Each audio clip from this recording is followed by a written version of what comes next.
గోదావరి జిల్లాలోని కృష్ణాపురం అనే పల్లెటూరు. ఆ ఊరిలో రాముడు, భీముడు అని ఇద్దరు ప్రాణమిత్రులు ఉండేవారు. ఒకే కంచంలో తిని ఒకే మంచంలో పడుకునేంతటి గాఢమైన స్నేహం వాళ్ళది. వాళ్ళిద్దరికీ ఊరి చివర 5 ఎకరాల ఉమ్మడి వ్యవసాయ భూమి ఉంది. ఇద్దరూ రాత్రింబవళ్ళు కష్టపడి ఆ భూమిని సాగు చేస్తూ లాభాలను సమానంగా పంచుకుంటూ ఎంతో అన్యోన్యంగా జీవించేవారు. అయితే రాముడి బావమరిది కొండయ్యకు, భీముడి మేనమామ సుబ్బయ్యకు ఈ స్నేహం కంటకింపుగా ఉండేది. ఆ పచ్చని ఉమ్మడి పొలాన్ని ఎలాగైనా తమ సొంతం చేసుకోవాలని ఆ చుట్టాలిద్దరూ ఎన్నో రోజుల నుంచి కుట్రలు పన్నుతూ ఉన్నారు. ఒకరోజు రాత్రి ఆ ఇద్దరు చుట్టాలు ఊరి చివర ఉన్న పాడుబడిన గుడిలో రహస్యంగా కలుసుకున్నారు. ఏమయ్యా సుబ్బయ్య, ఆ రాముడు భీముడు ఎంతకాలం ఇలా కలిసి ఉంటారు? వాళ్ళు అలా కలిసి ఉంటే ఆ 5 ఎకరాల పొలంలో మనకు పిడికెడు మట్టి కూడా దక్కదు. ఏళ్లు గడుస్తున్నా వాళ్ళ స్నేహం మరింత గట్టిపడుతుందే తప్ప ఒక్క పగలు కూడా రావడం లేదు. నిజమే కొండయ్యా, నా మేనల్లుడు భీముడికి నేను ఎన్నిసార్లు నూరిపోసినా వినడు. ఆ రాముడే వాడికి దేవుడు. రాముడు పగలంటే పగలు అంటాడు, రాత్రి అంటే రాత్రి అంటాడు. వీళ్ళ స్నేహాన్ని విడగొట్టడం బ్రహ్మతరం కూడా కాదేమో అనిపిస్తోంది నాకు. బ్రహ్మతరం కాకపోవచ్చు కానీ ఈ కొండయ్య తరం అవుతుంది సుబ్బయ్య. మనుషుల మధ్య చిచ్చు పెట్టాలంటే కత్తులు కర్రలు అక్కర్లేదు, 2 గట్టి అబద్ధాలు చాలు. విను, నేను రాముడి దగ్గరికి వెళ్ళి భీముడి మీద లేని పొరివి కల్పిస్తాను. నువ్వు భీముడి దగ్గరికి వెళ్ళి రాముడి మీద విషం చిమ్ము. ఇద్దరి మధ్య అనుమానం అనే బీజం నాటితే అది పెరిగి పెద్దదై వాళ్ళ స్నేహాన్ని దహించేస్తుంది. ఆ తరువాత ఆ ఉమ్మడి పొలం వాళ్లే అమ్ముకుంటారు. అప్పుడు ఆ పొలాన్ని మనం సగం సగం పంచుకుందాం. ఏమంటావు? ఆలోచన చెప్పావు కొండయ్య, అలాగే చేద్దాం. రేపటి నుంచే మన నాటకం మొదలెడదాం. మరుసటి రోజు ఉదయం రాముడు తన ఇంటి అరుగు మీద కూర్చుని ఉండగా కొండయ్య వస్తాడు. బావా రాముడు, ఏంటలా దీర్ఘంగా ఆలోచిస్తున్నావు? పొలం పనుల గురించేనా? అవును కొండయ్య, ఈసారి వరి దిగుబడి బాగా వచ్చింది. రేపు పట్నం వెళ్ళి ధాన్యం అమ్మి వచ్చిన డబ్బులు నేను భీముడు పంచుకోవాలి. ఎరువులు అప్పులు తీర్చాలి. పంచుకోవడమా? ఎంత అమాయకుడు బావా నువ్వు పంచుకుందాం అనుకుంటున్నావు, కానీ నీ ప్రాణమిత్రుడు నిన్ను నిలువునా ముంచేద్దాం అనుకుంటున్నాడు. నోరు ముయ్యి కొండయ్య, భీముడు గురించి ఇంకో మాట తప్పుగా మాట్లాడితే నాలుక కోసేస్తాను. వాడంటే ఏమనుకుంటున్నావు? నా ప్రాణం రావాడు. నీకు కోపం వచ్చినా సరే బావా, జరిగిన నిజం చెప్పడం నా ధర్మం. నిన్న రాత్రి పట్నం నుంచి దళారి వచ్చాడు కదా, భీముడు వాడితో చాటుగా ఏం మాట్లాడాడో తెలుసా? రాముడికి సగం ధాన్యం లెక్కే చూపిద్దాం, వాడికి లెక్కలు అంతగా రావు. మిగతా సగం డబ్బులు నా చేతి ఇవ్వు, వాడికి తెలియకుండా నేను దాచేస్తాను అని అనడం నా చెవులారా విన్నాను బావా. నీకు ద్రోహం జరుగుతుంటే చూడలేక చెబుతున్నాను. నమ్మడం నమ్మకపోవడం నీ కర్మ. భీముడు అలా అన్నాడా? చచా, అబద్ధం. వాడు అలా చేయడు. సరే బావా, రేపు పట్నం వెళ్ళినప్పుడు ధాన్యం బస్తాలు ఎన్ని తూకం వేశారో నువ్వే దగ్గరుండి లెక్క పెట్టుకో. నా మాట నిజమో అబద్ధమో నీకే తెలుస్తుంది. ఇటువైపు భీముడు పొలంలో కలుపు తీస్తుండగా సుబ్బయ్య అక్కడికి వస్తాడు. అల్లుడు భీముడు, నీ కర్మ కాలిపోయిందిరా. నువ్వేమో వాడికి సగం ప్రాణం ఇస్తున్నావు, ఆ రాముడేమో నీ గొంతు కోస్తున్నాడు. మామయ్య, ఏంటి పిచ్చి పిచ్చి కోతలు? ఎవరి గొంతు ఎవరికి వస్తున్నారు? రాముడు నా కోసం ప్రాణాలైనా ఇస్తాడు. ప్రాణాలు ఇవ్వడరా పిచ్చి సన్నాసి, నీ ప్రాణాలు తీస్తాడు. మొన్న మునసబు గారి దగ్గరికి వెళ్ళి ఆ ఉమ్మడి బావి, దానికి ఉన్న పంపు సెట్ మొత్తం తన పేరు మీద రాయించేసుకున్నాడు తెలుసా? భీముడికి అందులో హక్కు లేదు, వాడు కేవలం నా కింద పాలేరు మాత్రమే అని మునసబు గారికి అబద్ధం చెప్పి సంతకాలు కూడా పెట్టేశాడు. రేపు వాడు నిన్ను పొలంలో కూడా రానివ్వడు చూడు. అదేంటి మామయ్య, ఆ బావి తవ్వించడానికి నేను నా భార్య పుస్తల తాడు కూడా అమ్మాను కదా, దాన్ని వాడు తన పేరున ఎలా రాయించుకుంటాడు? రాముడు ఎంతటి మోసగాడా? మనుషుల మనసులు ఎప్పుడు ఎలా మారుతాయో ఎవరికి తెలుసు అల్లుడు.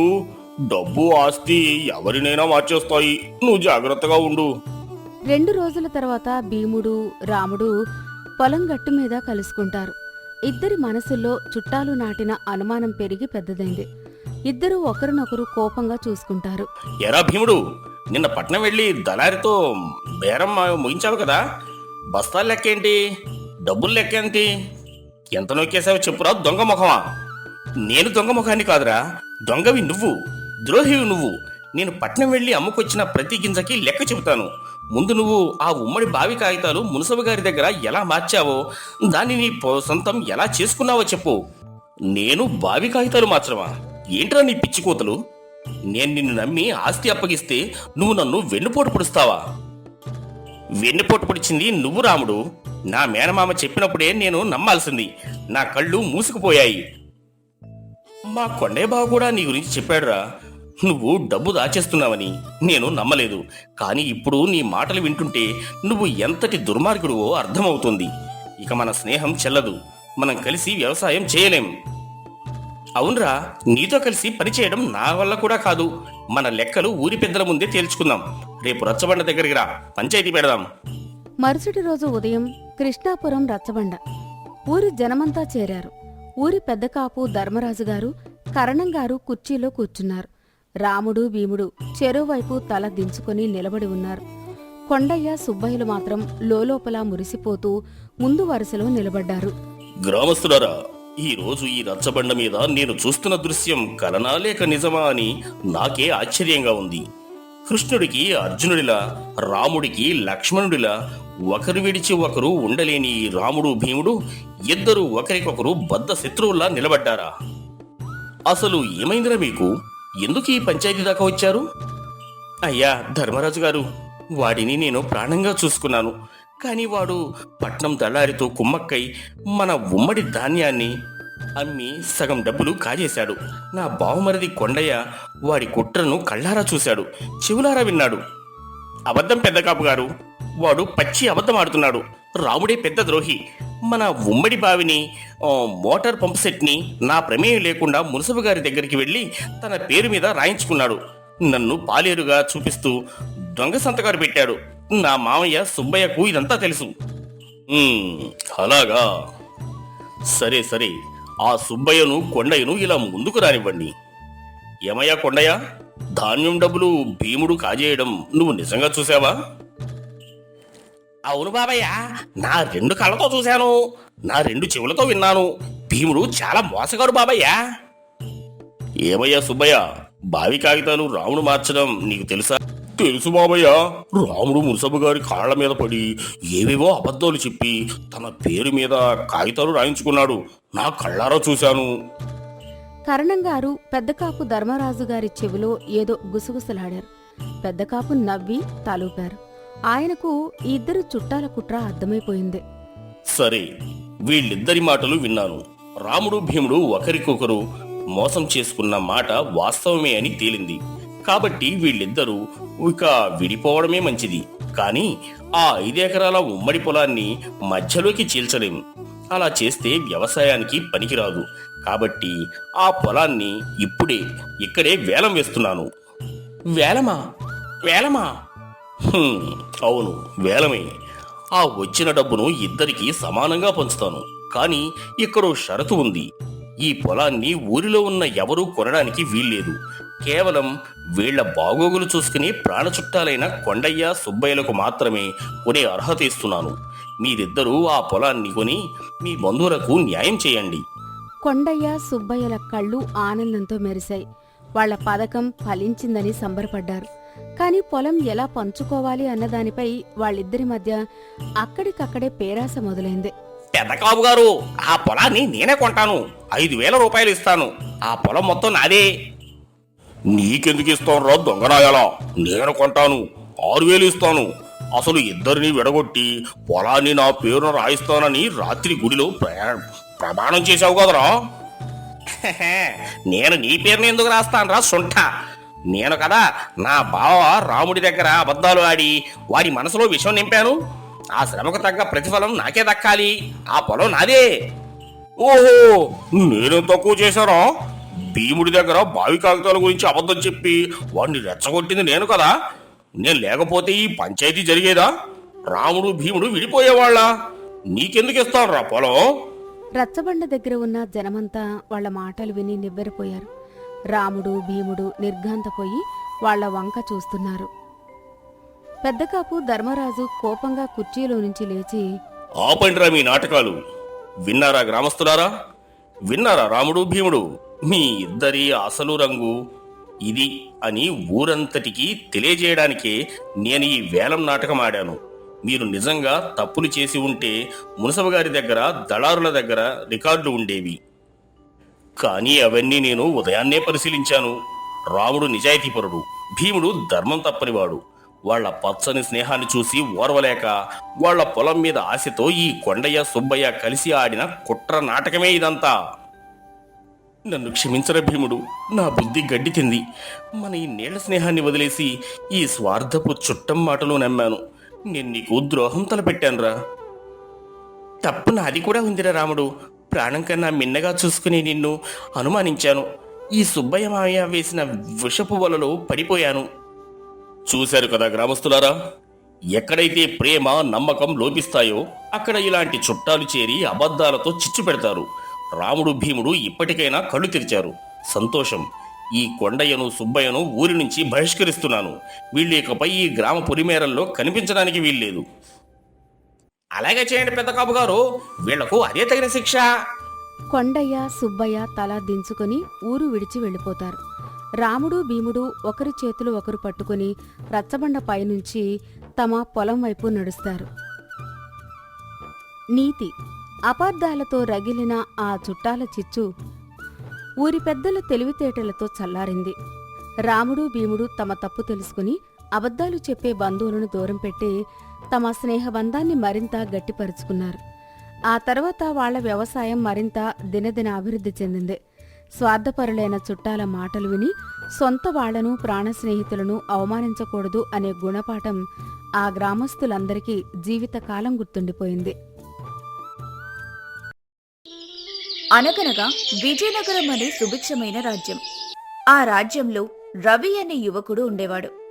రవి ఒక చిన్న వ్యాపారి దగ్గర గుమాస్తాగా పనిచేస్తుంటాడు.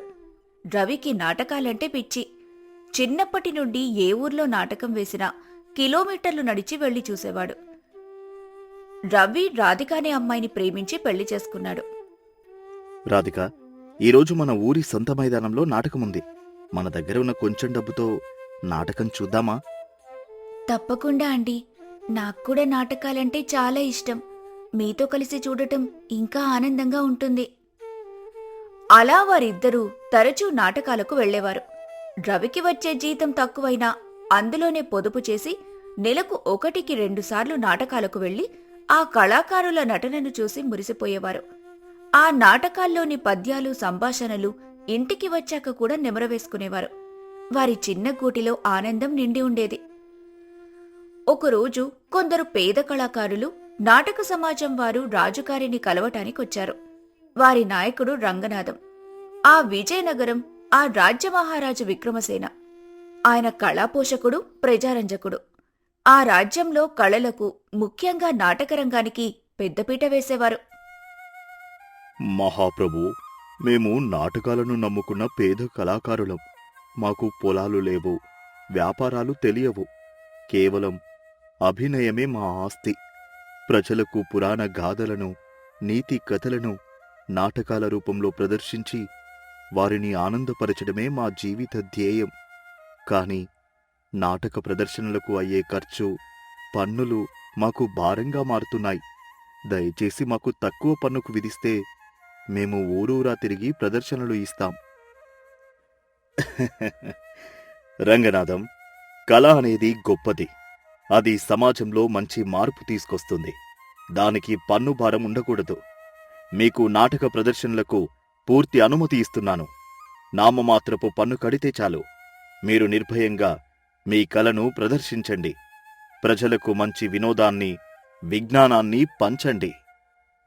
ధన్యులం ప్రభూ. రాజుగారి ఉదారతతో రాజ్యంలో నాటక కళ కొత్త వెలుగులు చూసింది. ఊరూరా పందెళ్లు వేసి రాత్రివేళల్లో పౌరాణిక, సాంఘిక నాటకాలు ప్రదర్శించేవారు. సామాన్య ప్రజలు తక్కువ ప్రవేశ రుసుముతో నాటకాలు చూసి ఆనందించేవారు. కాని కాలం ఎప్పుడూ ఒకేలా ఉండదు. కొందరు అత్యాశపరులైన వ్యాపారుల కన్ను ఈ నాటకరంగం మీద పడింది. జనం నాటకాలకు ఎగబడి వస్తున్నారు, దీన్ని మనం వ్యాపారంగా మార్చుకుంటే కోట్లు సంపాదించొచ్చు అని వారు ఆలోచించారు. వారు ఒక కూటమిగా ఏర్పడి ప్రతిభ ఉన్న కళాకారులను, రచయితలను ఎక్కువ డబ్బు ఆశ చూపి తమ వైపు తిప్పుకున్నారు. చూడు మిత్రమా, మనం ఇకపై నాటకాలను మైదానాల్లో, పందిళ్లలో వేయకూడదు. పెద్ద పెద్ద భవనాలు కడదాం. వాటిని రంగస్థల మండపాలు అని పిలుద్దాం. లోపల కూర్చోవడానికి చెక్క కుర్చీలు, చల్లటి గాలి వచ్చేలా ఏర్పాట్లు చేద్దాం. అద్భుతమైన ఆలోచన. అంతేకాదు, ధరలు పెంచేద్దాం. నాటకం చూడాలంటే మన దగ్గరికే రావాలి. పేద కళాకారులను మన దగ్గర జీతానికి పెట్టుకుందాం. అనుకున్నదే తడువుగా రాజ్యంలో మార్పులు వచ్చాయి. మైదానాల్లో నాటకాలు ఆగిపోయాయి. పెద్ద పెద్ద ప్రదర్శనశాలలు వెలిశాయి. నాటకాల్లోని భావం కంటే ఆడంబరం పెరిగింది. ఖరీదైన రంగురంగుల దుస్తులు, కళ్ళు మిరుమిట్లు గొలిపే వెలుగులు వచ్చాయి. కాని వాటితో పాటు సామాన్యుడికి భరించలేనంత ప్రవేశ రుసుము పెరిగింది. అంతటితో ఆగలేదు. నాటకానికి వచ్చిన వాళ్ళు బయట నుండి నీళ్లు, ఆహారం తెచ్చుకోకూడదు. లోపలే కొనాలి. మంచి ఆలోచన. మనం ప్రేక్షకుడి నుండి ఇంకా కొంత డబ్బు వసూలు చేయవచ్చు. అంతటితో అయిపోలేదు. ఇంకా ఏం చేద్దాం మరి? మన ప్రదర్శనశాలకి వచ్చేవాళ్ళు ఎలాగూ ఎడ్లబండి లేదా గుర్రంబండిలో వస్తారు కదా. అవును, ఆ ఎడ్లబండికి, గుర్రంబండికి కొంత రుసుము వసూలు చేద్దాం. అద్భుతం, గొప్ప ఆలోచన. అలా నాటక ప్రదర్శనశాలలు కేవలం డబ్బున్న వాళ్ల విలాస కేంద్రాలుగా మారిపోయాయి. సామాన్యుడికి నాటకం అందని ద్రాక్షగా మారింది. రవి పరిస్థితి కూడా మారింది. ఒకప్పుడు నెలకు 2 నాటకాలు చూసే రవి ఇప్పుడు 2 నెలలకు ఒక్కటి కూడా చూడలేకపోతున్నాడు. దాంతో తను రాధికతో విచారంగా, రాధిక, ఈరోజు కొత్త నాటకం మొదలైందట. కాని ప్రవేశ రుసుము చూస్తే నా నెల జీతంలో సగముంది. మనం వెళ్ళలేం రాధిక. పర్వాలేదండి, నాకు నాటకం చూడకపోయినా పర్లేదు. మీరు బాధపడకండి. మనం ఇంట్లోనే పాత కథలు చెప్పుకుందాం. రవికి భార్య మాటలు ఓదార్పునిచ్చినా మనసులో ఏదో వెలిది. కళ అనేది అందరికీ చెందాలి కదా, ఇలా కొందరి సొత్తుగా మారిపోవడమేంటి అని మదనపడేవాడు. సరిగ్గా అదే సమయంలో రవి ఇంటికి ఒక తుఫానులా అతని అత్తగారు కాంతమ్మ వచ్చింది. కాంతమ్మకు డబ్బంటే పిచ్చి. తన కూతురు ఒక గుమాస్తాను ప్రేమించి పెళ్లి చేసుకోవటం ఆమెకస్సలిష్టం లేదు. కాంతమ్మ ఇంట్లోకి అడుగు పెడుతూనే, ఏమే రాధిక, ఎలా ఉన్నావు? చూడు నీ మొహం ఎలా పాలిపోయిందో. ఈ దరిద్రపు గొట్టు ఇంట్లో ఉండి ఉండి నీ అందమంతా పోయింది. అమ్మా, అలా అనకు. నేను చాలా సంతోషంగా ఉన్నాను. సంతోషం? ఏం సంతోషం? వంటింట్లో పొగ తప్ప ఇంకేముంది? నా మాట వినకుండా ఆ గుమస్తాగాన్ని కట్టుకున్నావు. వాణ్ణి కనీసం ఒక నాటకానికి తీసుకెళ్లగలడా? పక్కన వ్యాపారి కొడుకును చూడు, పెళ్ళాం మెడలో రోజుకో కొత్త నగ వేస్తున్నాడు. వీడు నీకేం పెట్టాడు? మట్టి గాజులు తప్ప. ఇలా ప్రతిరోజు రాధికకి ఏదో ఒకటి చెప్పటం మొదలుపెట్టింది కాంతమ్మ. రాధిక, నేను చెప్పిన పెళ్లి చేసుకుంటే ఈ రోజు నువ్వు మహారాణిలా ఉండేదానివి. అయినా ఏం చేద్దాం, నీకిలానే రాసిపెట్టుంది. నేనేం చెప్పినా నీ మంచి కోసమే కదా తల్లి. రవి అప్పట్లో నన్ను బాగా చూసుకునేవాడమ్మా. ఈ మధ్య ధరలు పెరిగాయి. ఆయన సంపాదన సరిపోవటం లేదు. ఇప్పటికైనా నీకు మించిపోయింది లేదు. నాతో మన ఇంటికొచ్చేయి. ఇలా చాలని జీతంతో ఈ ఇంట్లో ఎలా బతుకుతావు? కాంతమ్మ మాటలకి రాధిక మారిపోయింది. రవి మీద మెల్లగా ద్వేషం పెంచుకోవటం మొదలుపెట్టింది. రవి తన జీవితంలోకి రాకపోయుంటే తన జీవితం గొప్పగా ఉండేదని అనుకుంది. ఒకరోజు కాంతమ్మ రవితో, ఏమయ్యా రవి, ఎంత నీ సంపాదన? నీ జీవితంలో ఒక ఇల్లైనా కడతావా? నీకు పుట్టే పిల్లలు కూడా నీలాగే ఇలా చిన్న చిన్న ఇళ్లలో బ్రతకాలా? నా కూతురు జీవితంలోకొచ్చి దాని జీవితం నాశనం చేశావు. సరేలే, కనీసం 2 సార్లైనా నీ జీతంతో నా కూతురికి నాటకానికి తీసుకెళ్లగలవా? అసలే నా కూతురికి నాటకాలంటే చాలా ఇష్టం అని అనడంతో రవి తలదించుకొని, అత్తయ్య గారు, నాటకం ధరలు పెరిగిపోయాయి. నా జీతం దానికి సరిపోదు. అయినా రాధికను బాగానే చూసుకుంటున్నాను. నేను ప్రతిదానికి సర్దుకుపోతున్నాను కాబట్టి మన ఇల్లు ఇలా గడుస్తుంది. ఇలా జీవితం మొత్తం సర్దుకుపోలేను. ధరలు పెరగలేదు, నీ స్తోమత తక్కువ. చేతకానివాడివి, కబుర్లు చెప్పకు. రాధిక, ఇక నువ్విక్కడ ఒక్క క్షణం ఉండటానికి వీల్లేదు. పద, మన ఇంటికి వెళ్ళిపోదాం. రవి అడ్డుపడలేకపోయాడు. తన పేదరికం, తన చేతకానితనం అతన్ని కట్టిపడేశాయి. అత్తగారి అవమానకరమైన మాటలు రవి గుండెల్లో ముల్లుల్లా గుచ్చుకున్నాయి. ఆ రాత్రి రవి ఆ ఖాళీ ఇంట్లో ఒంటరిగా కూర్చున్నాడు. అతని కళ్ళ ముందు రాధిక ముఖం కదలాడుతుంది. రవి కుమిలిపోయాడు. మరుసటి రోజు రవి ఆ పెద్ద నాటకశాల దగ్గరికి వెళ్లాడు. లోపల ప్రదర్శన జరుగుతోంది. నాటకశాల వెనుకవైపు ఒక చిన్న కిటికీ సందులోంచి రవి లోపలికి తొంగి చూశాడు. అక్కడ అద్భుతమైన నాటకం జరుగుతోంది.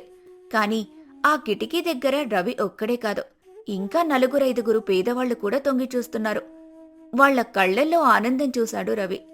రవిని ఆ దృశ్యం ఆలోచింపచేసింది. కళ అనేది ఆనందాన్నివ్వాలి కాని ఇలా దొంగచాటుగా చూసేలా చేయకూడదు. డబ్బులేని వాడికి వినోదం పొందే అర్హత లేదా అని ప్రశ్నించుకున్నాడు. రవిలో ఒక ఆలోచన మెదిలింది. ఆ మరుసటి రోజే రవి తనకు తెలిసిన కొందరు పాత నిరుపేద కళాకారులను, వ్యాపారుల దగ్గర పని దొరకని వారిని కలిశాడు. మిత్రులారా, కళ అమ్మకపు వస్తువు కాదు, అది అందరిది.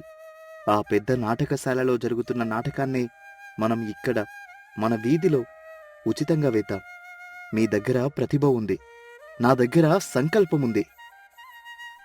కాని రవిబాబు, మనకు డబ్బెవరిస్తారు? పొట్ట ఎలా గడుస్తుంది? మనం నాటకం చివరిలో ఒక హుండీ పెడదాం. ఎవరికి తోచింది వాళ్ళు వేస్తారు, లేని వాళ్ళు చప్పట్లు కొడతారు. ఆ చప్పట్లే మనకు ఆస్తి. మన లక్ష్యం ఆకలి తీర్చుకోవడం మాత్రమే కాదు, సామాన్యుడి ఆనందాన్ని తిరిగి ఇవ్వడం. కళాకారులు ఒప్పుకున్నారు.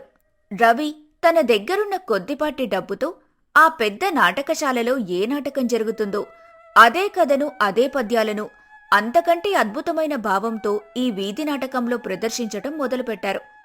మొదటి రోజు 10 మంది వచ్చారు. రెండో రోజు 100 మంది. వారం తిరిగేసరికి రవి వేయించే వీధి నాటకానికి జనం తండోపతండాలుగా రావటం మొదలుపెట్టారు. పేద, మధ్యతరగతి ప్రజలే కాదు, టికెట్లు కొనగల స్తోమత ఉన్నవాళ్లు కూడా ఇక్కడ దొరుకుతున్న నిజమైన కళను చూడటానికి రావటం మొదలుపెట్టారు. హుండీలో డబ్బులు కూడా బాగానే పడుతున్నాయి. కళాకారుల కడుపులు నిండుతున్నాయి. రవికి ఆనందం వేసింది. ఇదంతా ఆ పెద్ద వ్యాపారులకు తెలిసింది. వారి నాటకశాలలు ఖాళీ అవుతున్నాయి. వారి ఆదాయం పడిపోయింది. జనం అక్కడ ఉచితంగా దొరుకుతున్నప్పుడు ఇక్కడికెందుకు రావాలని మాట్లాడుకుంటున్నారు. ఎవడువాడు రవి? ఒక సామాన్య గుమస్తా మన వ్యాపారాన్ని దెబ్బతీస్తాడా? వాడిని వదలకూడదు. వాడు మన నాటకాన్నే వేస్తున్నాడు, ఇది నేరం. మనం రాజుగారికి ఫిర్యాదు చేద్దాం. మంత్రిగారు మనకు తెలిసిన వారే, వాడి పని పడదాం. వ్యాపారులంతా ఏకమై రాజుగారి మంత్రికి ఫిర్యాదు చేశారు. రవి అనే వ్యక్తి అనుమతి లేకుండా వాళ్ల నాటకాలను దొంగలించి ఉచితంగా వేస్తూ వాళ్ల వ్యాపారాన్ని, తద్వారా వాళ్ల ఖజానాకు వచ్చే పన్నును దెబ్బతీస్తున్నాడని, ఇది రాజద్రోహం కిందికి వస్తుందని నమ్మబలికారు. దాంతో మంత్రికి కోపమొచ్చింది. వెంటనే రవిని బంధించి తీసుకురమ్మని గూఢాచారులను, రక్షక భటులను పంపాడు.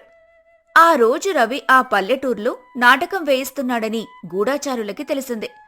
జనం నాటకం ఆసక్తిగా చూస్తున్నారు. ఇంతలో రాజుగారి రక్షక భటులు అక్కడికొచ్చారు.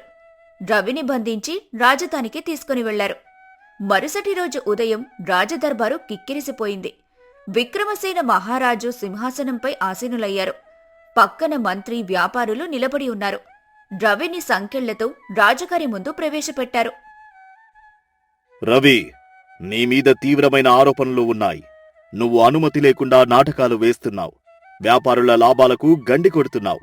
రాజా ఆదాయానికి నష్టం కలిగిస్తున్నావు. ఇది నిజమేనా? మహారాజా, నేను నాటకాలు వేస్తున్నది నిజమే. కాని నేను ఎవరి లాభాల కోసమో, ఎవరి నష్టాల కోసమో చేయడం లేదు. నేను కేవలం ప్రజల ఆనందం కోసం చేస్తున్నాను. అబద్ధం ప్రభూ! వాడు హుండీ పెట్టి డబ్బు వసూలు చేస్తున్నాడు. అది వ్యాపారం కాదా? రవి, దీనికి నీ సమాధానం ఏంటి? ఆ వ్యాపారులు లక్షలు ఖర్చు పెట్టి భవనాలు కట్టారు. నువ్వు వారి కష్టాన్ని దోచుకుంటున్నావు కదా. ప్రభూ, వీరు భవనాలు కట్టారు నిజమే. కాని ఆ భవనాల గోడలు సామాన్యుణ్ణి లోపలికి రాకుండా అడ్డుకుంటున్నాయి. ఒక పేదవాడు, ఒక గుమాస్తా, ఒక కూలీ వీరందరికీ వినోదం పొందే హక్కులేదా? నేను ఆ కథలనే ప్రజలకు చేరువ చేశాను. నేను పెట్టిన హుండీ అది ఆకలితో ఉన్న కళాకారుడికి ప్రజలు వేసిన మెతుకు అది.